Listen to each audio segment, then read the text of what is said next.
तो अब next chemical property में हम बात कर रहे हैं रिएक्टिविटी टुवर्ड्स हाइड्रोजन को लेकर के, कि अगर हम नाइट्रोजन फैमिली के एलिमेंट्स को देखें कि हाइड्रोजन के साथ वो किस तरीके से रिएक्शन में पार्टिसिपेशन देते हैं और किस टाइप के कंपाउंड्स की वो फॉर्मेशन करते हैं। बेसिकली अभी हमने केवल क्या क्या चीज़ें डिस्कस करी हैं, एक तो एटॉमिक रेडियाई डिस्कस करी है, आयनिक रेडियाई डिस्कस करी है, साथ ही इलेक्ट्रोनेगेटिविटी ऑफ एलिमेंट्स डिस्कस करी है, और IE यानी आयनाइजेशन एंथैल्पी या फिर आयनाइजेशन एनर्जी या इसको आयनाइजेशन पोटेंशियल के नाम से भी जाना जाता है। ये प्रॉपर्टीज हमने लास्ट क्लास में डिस्कस करी थी और ये वेरिएशन 11th क्लास के केमिकल जो बेसिकली क्लासिफिकेशन ऑफ एलिमेंट्स वाला चैप्टर है वहाँ पर सारा पढ़ाया जाता है, जिसमें कि हमने ये बताया कि डाउन टू वर्ड्स इन सारी चीज़ों में क्या वेरिएशन आता है, किस तरीके से ग्रेजुअल चेंज देखने के लिए मिलता है। अब यहाँ पर जो मेन केमिकल प्रॉपर्टी है वो है रिएक्टिविटी टुवर्ड्स हाइड्रोजन, कि किस तरीके से नाइट्रोजन फैमिली के एलिमेंट्स हाइड्रोजन के साथ रिएक्ट करके कौन से कंपाउंड बनाते हैं, क्या उनका मॉलिक्यूलर फॉर्मूला होता है। तो बेसिकली ग्रुप 15 के एलिमेंट्स को अगर हम कैपिटल E से रिप्रेजेंट कर रहे हों, अगर हम कंबाइनली पूरी फैमिली के एलिमेंट्स को एक नोटेशन से रिप्रेजेंट करें दैट इज E, और वो हाइड्रोजन के साथ अगर अपना कंपाउंड फॉर्म करते हैं तो वो EH3 टाइप का कंपाउंड बनाएंगे। रीजन बिहाइंड दिस फॉर्मूला कि यहाँ पर ये जो हमारे नाइट्रोजन फैमिली के एलिमेंट्स हैं इनके पास जो ऑक्सीडेशन स्टेट होती है वो -3, +5 और +3 होती है। तो बेसिकली जो इनके पास एक लीस्ट ऑक्सीडेशन स्टेट है वो -3 और मैक्सिमम ऑक्सीडेशन स्टेट है वो +3 है, जिसमें ये काम कर सकते हैं, जिसके साथ कंबाइन होकर के ये अपना एक केमिकल कंपाउंड बना सकते हैं। तो हमने ये कंसीडर कर लिया कि नाइट्रोजन फैमिली के जो कंपाउंड्स हैं वो -3 ऑक्सीडेशन स्टेट को और +3 ऑक्सीडेशन स्टेट को रिप्रेजेंट कर रहे हैं। लेकिन अब मुद्दे की बात यहाँ पर ये आती है कि नाइट्रोजन फैमिली के जो भी एलिमेंट्स हैं, नाइट्रोजन, फॉस्फोरस, आर्सेनिक, एंटीमनी और बिस्मथ, वो -3 रिप्रेजेंट करते हुए हाइड्रोजन के साथ रिएक्ट करेंगे या फिर +3 रिप्रेजेंट करते हुए हाइड्रोजन के साथ रिएक्ट करेंगे। क्योंकि हमने हमेशा पढ़ा है कि हाइड्रोजन जो होता है उसके पास आउटर मोस्ट शेल में एक इलेक्ट्रॉन होता है जिसे वो लॉस कर सकता है और चेंज हो जाता है H पॉजिटिव आयन के अंदर।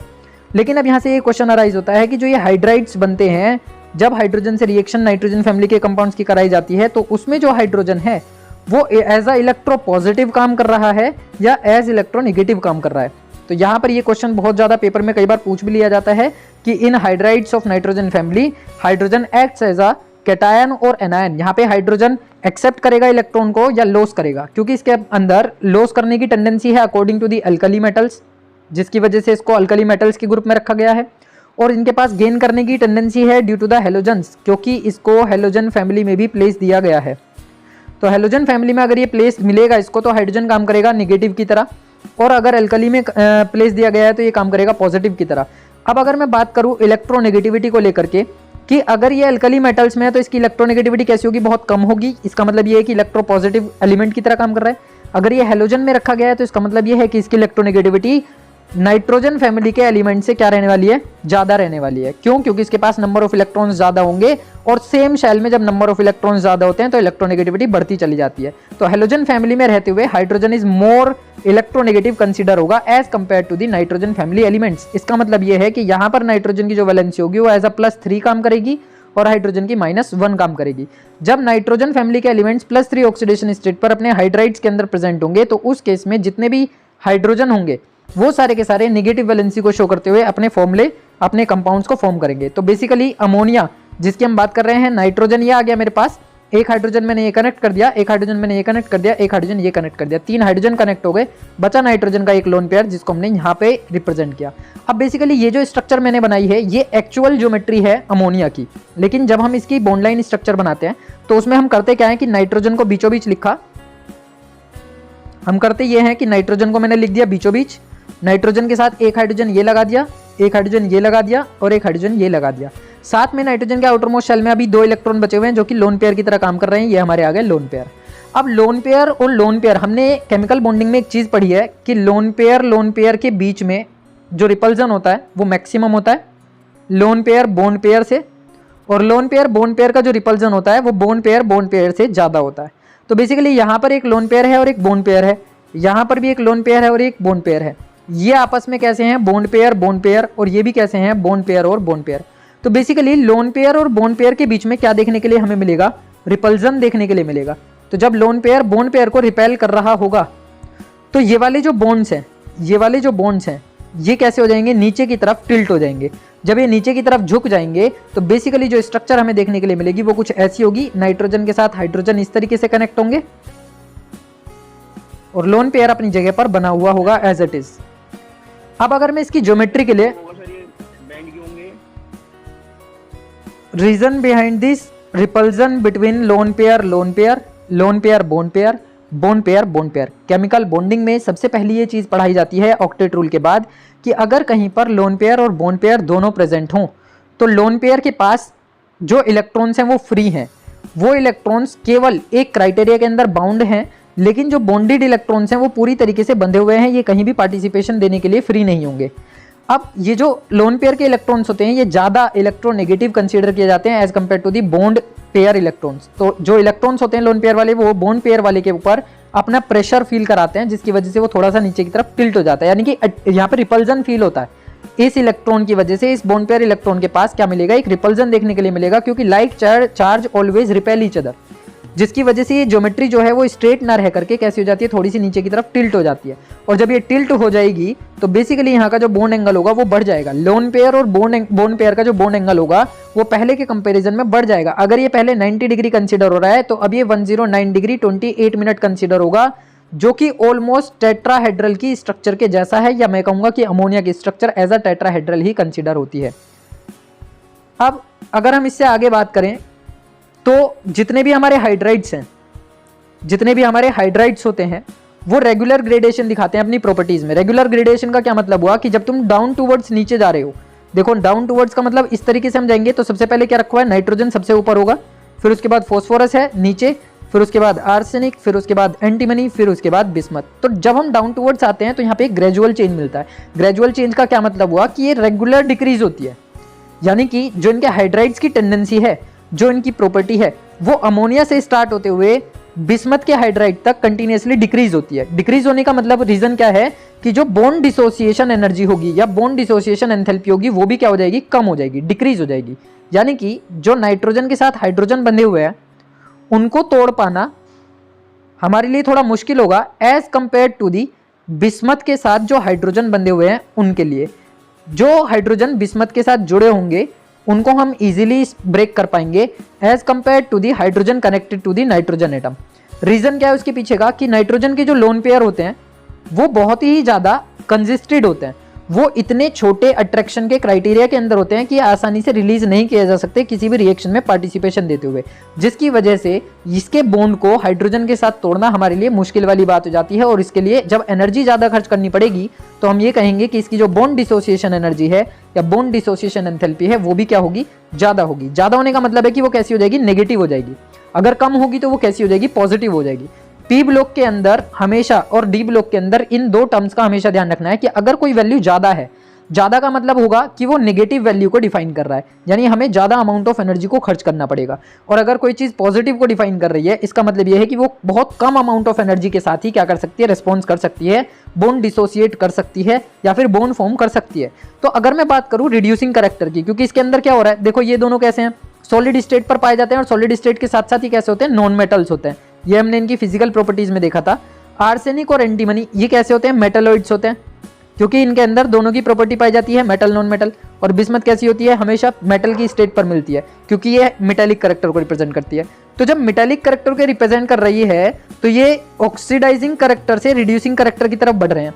इसका मतलब है top to bottom oxidising character घट रहा है और रिड्यूसिंग कैरेक्टर क्या हो रहा है, बढ़ रहा है।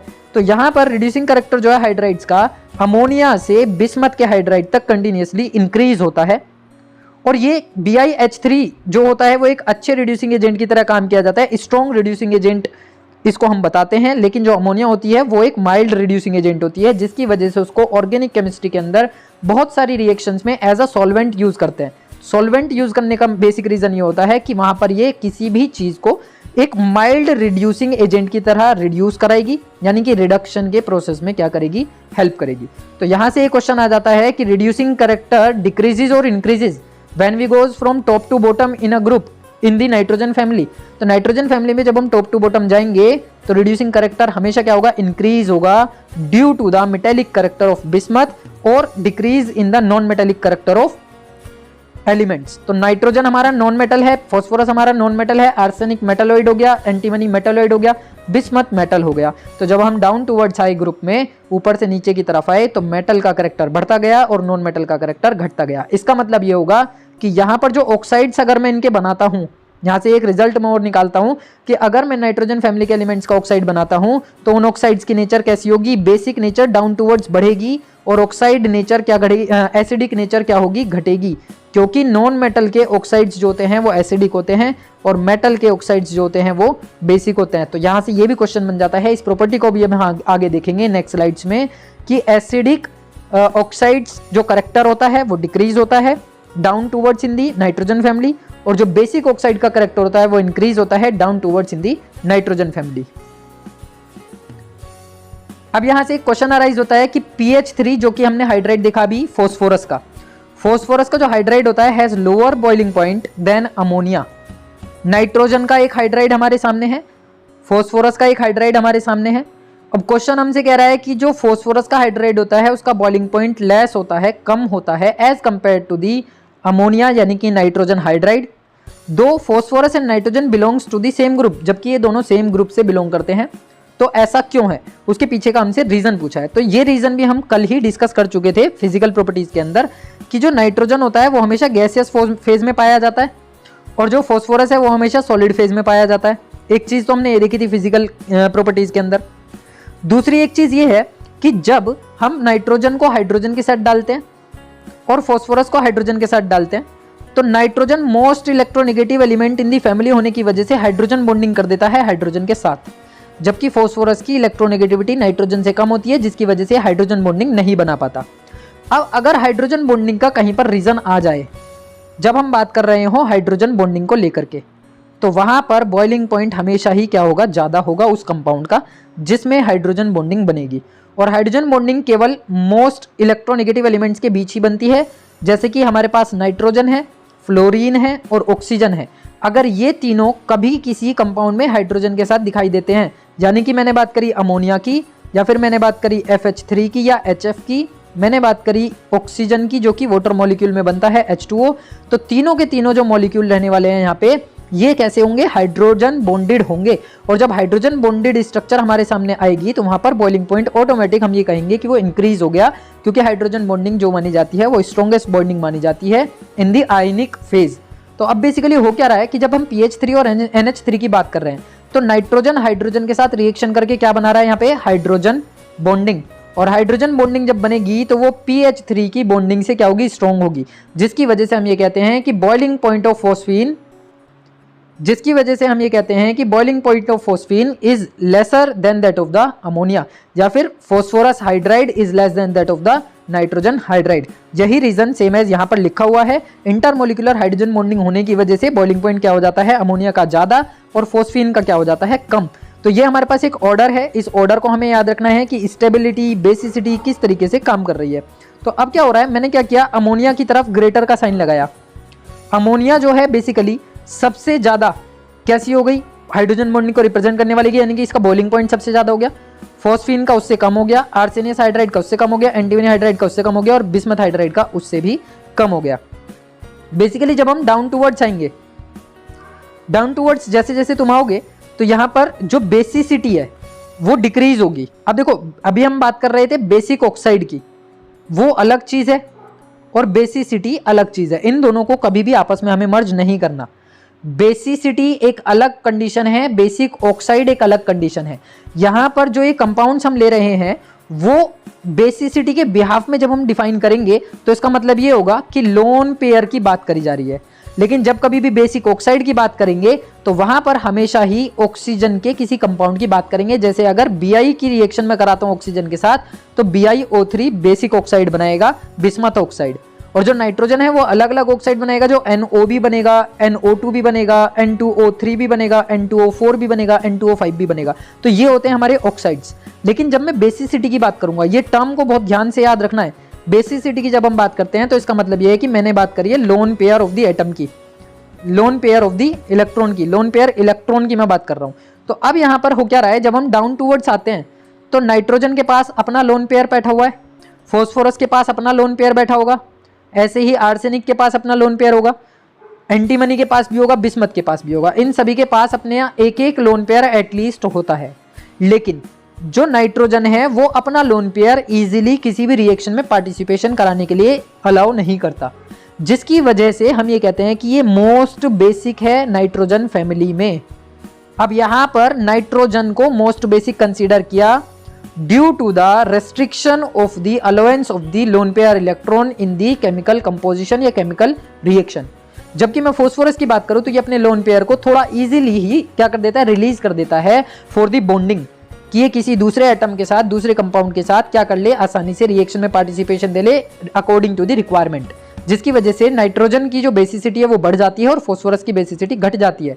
तो जब हम डाउन टूवर्ड्स आएंगे तो नीचे आते हुए कोई भी लोन पेयर ऐसा नहीं होगा जो रिएक्शन में पार्टिसिपेशन ना दे, केवल अमोनिया को छोड़ करके। तो ammonia is the most basic, यानी कि इसकी जो बेसिसिटी है वो बहुत ज़्यादा है, जबकि हम बिस्मथ की बात करें तो इसकी बेसिसिटी बहुत कम है। अगेन मैं फिर से कह रहा हूँ कि जो ऑक्साइड्स हैं उसकी हम बात नहीं कर रहे हैं, क्योंकि ऑक्साइड्स की जो नेचर होती है वो बेसिक होती है डाउन टूवर्ड्स, लेकिन यहाँ पर हम बेसिसिटी की बात कर रहे हैं जो depending upon the lone pair हम हमेशा कंसीडर करते हैं। तो नाइट्रोजन अपना लोन पेयर अलाउ नहीं करेगा, जबकि बिस्मथ अपना लोन पेयर इजीली अलाउ कर देगा रिएक्शन में, जिसकी वजह से इसकी बेसिसिटी क्या हो जाएगी, डिक्रीज हो जाएगी, और अमोनिया की बेसिसिटी सबसे ज़्यादा इंक्रीज हो जाएगी। इसी तरीके से जो ऑर्डर ऑफ स्टेबिलिटी होता है वो भी डिक्रीज होता जाता है। वही चीज़ कि लोन पेयर इलेक्ट्रॉन यहाँ पर रेस्ट्रिक्शन में है, वो जा ही नहीं रहा पार्टिसिपेशन कराने के लिए, लेकिन बिस्मथ के इलेक्ट्रॉन जो लोन पेयर इलेक्ट्रॉन है वो इजीली चले गए, जिसकी वजह से जो स्टेबिलिटी है वो डिक्रीज हो रही है और यहाँ पर स्टेबिलिटी इंक्रीज हो रही है। तो जब मैं टॉप टू बॉटम बात कर रहा हूँ तो स्टेबिलिटी ऑफ लोन पेयर भी क्या हो रही है, हमेशा डिक्रीज हो रही है। इसी तरीके से जब अमोनिया में से नाइट्रोजन अपना लोन पेयर भेजेगा ही नहीं, छोड़ेगा ही नहीं, तो हाइड्रोजन के बॉन्ड्स को तोड़ना मुश्किल होगा। जबकि मैं बिस्मथ हाइड्राइड की बात कर रहा हूं तो बिस्मथ हाइड्राइड में बिस्मथ और हाइड्रोजन के बॉन्ड को तोड़ना हमारे लिए आसान होगा, क्योंकि इसके लोन पेयर आसानी से इलेक्ट्रॉन पार्टिसिपेशन दे देंगे किसी भी बॉन्डिंग को करने में या किसी केमिकल रिएक्शन को करने में। तो वहां पे बॉन्ड डिसोसिएशन एंथैल्पी भी क्या हो जाएगी, डिक्रीज हो जाएगी। तो ये 3 MCQ या 3 शॉर्ट क्वेश्चन तुम कह सकते हो कि बॉइलिंग पॉइंट का ऑर्डर तुम्हारे पास सामने ही दिखाई दे रहा है, बॉइलिंग पॉइंट डिक्रीज हो रहा है down towards, order of basicity decrease हो रहा है, ऑर्डर ऑफ स्टेबिलिटी डिक्रीज हो रहा है, बॉन्ड डिसोसिएशन एंथैल्पी भी डिक्रीज हो रहा है। तो ये ऑर्डर तुम लोगों को याद रखना है और इस ऑर्डर से हमें 4 रिजल्ट मिल रहे हैं। चारों रिजल्ट 1-1 मार्क के MCQ में भी पूछे जा सकते हैं या फिर डायरेक्टली शॉर्ट क्वेश्चन में भी पूछे जा सकते हैं।